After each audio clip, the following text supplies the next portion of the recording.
away from what is happening. I've been in there a few times, and one specific time in fifth grade, I was getting like terrible grades. And I'm not a dumb student. I was very like knowledgeable up to that point, but I was just not understanding the subject. And I was staying after school with my teachers. I was getting extra help, but no matter what I was doing, I couldn't get past a C. And my grandparents, who I was living with at the time, they sat me down and they said, "Dakota, we're disappointed because we know you can do better." And for me, I lived to make my grandparents happy, happy of me and what I was doing. So I was soul crushed.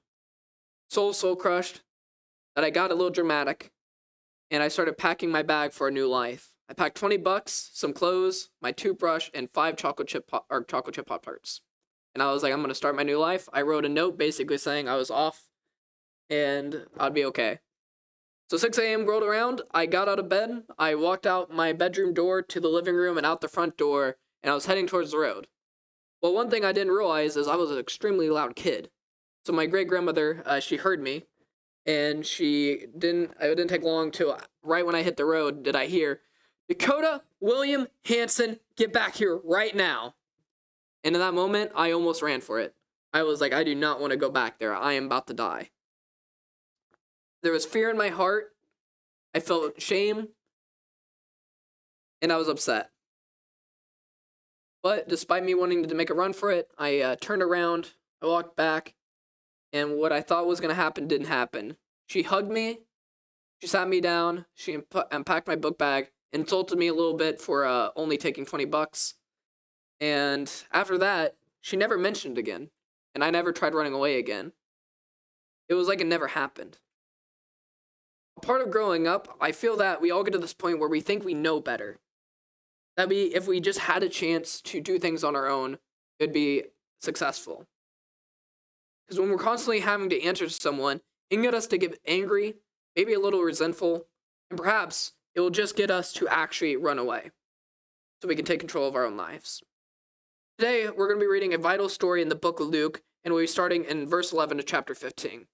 Now, chapter 15 is probably one of the best-known chapters in the Bible, especially just in the book of Luke. In fact, I'd be hard-pressed if you went to anyone who wasn't even a Christian and did not at least know the story of the lost sheep or the lost son or the lost coin. This story today is going to show the unconditional love a father has for his son, capitalizing on the sins the son had against his father. The story starts, and we can automatically know a few things. One, the father is probably one of the richest people in this city. He has many servants, a ton of land, and he has 2 sons. The younger son goes up to his father and says, I want out. I want my share of what I'm owed. I want that right now. And after a couple of days, he gets all the money that his father gives him, and he sets off to this life. And ideally, this life does sound like pretty interesting. You know, he's having parties, he's meeting all these cool people, he's meeting beautiful women, and he's just living the bachelor's life that a lot of people kind of wish they had. But here's the problem when you start spending all your money all at once. You become broke. He had no money left, and it was all his fault. He's living in poverty now because he has nothing. He spent it all. And that's his first problem, completely fault of his own. And then here's the next problem that was kind of out of control. A widespread famine comes across. It is really hard for people to be generous when they're struggling in their own selves. Imagine if you were hungry and you were barely able to feed your family. How likely would you to go out of your way to help someone? We all say we want to, but the reality is struggling leads to not helping. So this guy, now having the bare necessities to live, is struggling. He's being ignored. He went from high class, everyone wanted to be his friend because he had so much money, to now the lowest it can go. And then it gets more insulting for him. Needing some type of work, he makes his way to this person who sends him out to feed swine. Now, if you don't understand why this is a humiliating thing for him, we can most likely infer that he's from a Jewish background. Jewish people do believe that pigs are unclean. This all comes from a text in Leviticus where it basically says you don't want to go near these animals because they're unclean. And here he is, the lowest of lows, being humiliated that he has to basically be with his pigs feeding them. On top of that, he's so hungry because he hasn't eaten so long that he's willing to eat the food the pig has. The pig have. Looking at the just the big picture here, it's hard to know what's important when you think you have everything. It is only at your lowest point will you ever realize this a huge perspective change. Having been at his lowest, the son finally realizes that the servants that are under his father, man, they're living a better life than he is. Right now, he probably hasn't showered in months. His clothes are probably so worn out, and he probably stinks. Like, I've been around some smelly people. This guy probably takes the cake for that. The only problem he has is that he has nothing to give back to his father. I mean, he took all the money and spent it. He's not about to come back with even just like a small amount more. You can't even like give him land. He has nothing. So he thinks, I'm just gonna go and apologize for my sins and just ask to be a servant, a low servant of a low. I don't even deserve to be called his son. I'm not worthy enough of that. So he starts walking. Something I want to like just mention is that I wonder what the father was feeling while his son was gone. You know, gossip in cities can spread. I come from like a city of 4,000, which isn't big, but like it's like everyone knows everyone's gossip. So he's probably hearing all these things that are happening to his son. He's probably heartbroken about it. Like I wonder how many nights he stood out in his yard just hoping and praying that his son would come home. And then one day, he sees way off in the distance this gross-looking, smelly-looking person, and he goes, "That's my boy!"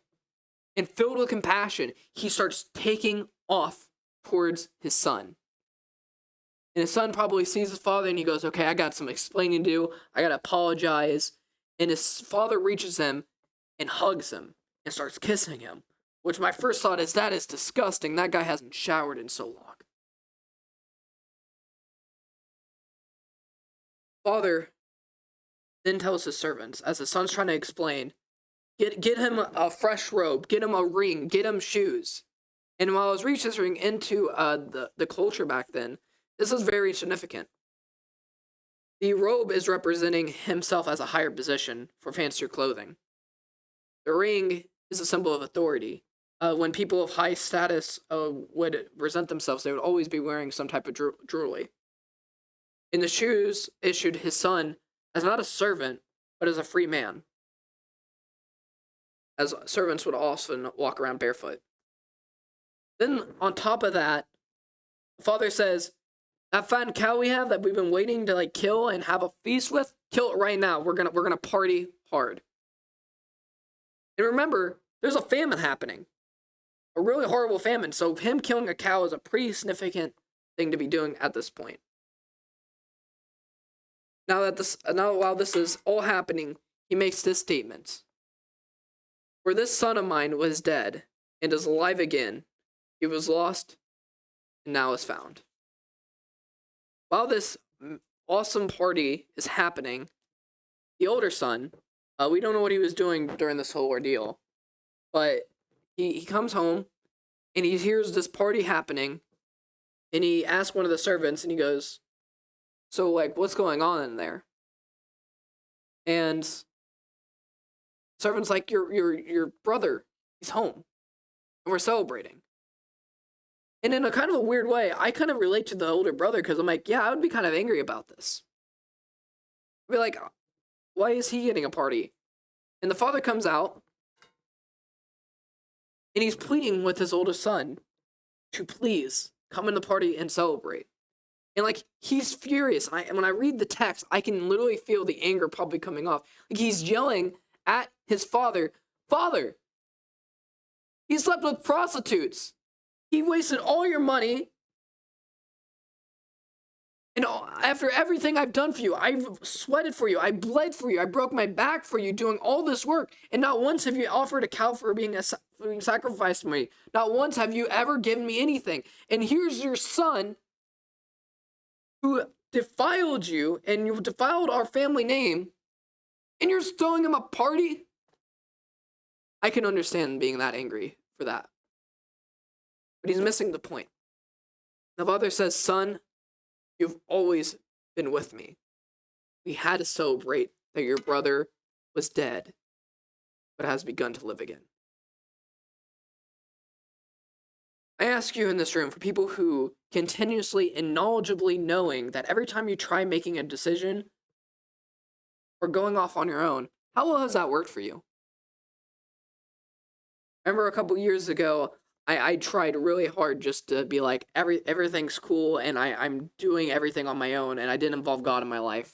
And that got me basically to where the son was feeding pigs. The lowest point of my life is when I finally realized I can't do it on my own. I need my father. It's time to run home to Jesus. Because like the father in the story, he's waiting. And every day he's just like, when is my son going to come home? And I wanted to end with this pretty famous Russian painting. I got introduced to this painting last week, and I think about it quite often. See, the father, who's holding his son, is very just well-dressed and well-presented. And the son is broke down. Look at his feet. His feet are completely, I want to say completely ruined, but they're scarred, dirtied. His clothes are damaged. But look what the father is doing. With the hand of comfort and a hand made for ability, he's picking the son back up. For the other son, when he's yelling at his dad, he used a specific word that was recorded in the Greek, doulelo, meaning the son literally thought himself as a slave, not a son. So when the father says, son, you've always been with me, I think back to all the times that I thought by pouring hard sweat, blood, and tears to please God was what was making me a good son. But yet, when I finally went to that point of lowest realization that working harder doesn't make God love me anymore, all God wants from me is to come to him exactly how I am right now, scars and all. Simply because there's nothing you can give Jesus. You got nothing. You don't have enough money, enough land, enough popularity, enough anything. All you have is yourself, and that's all he wants.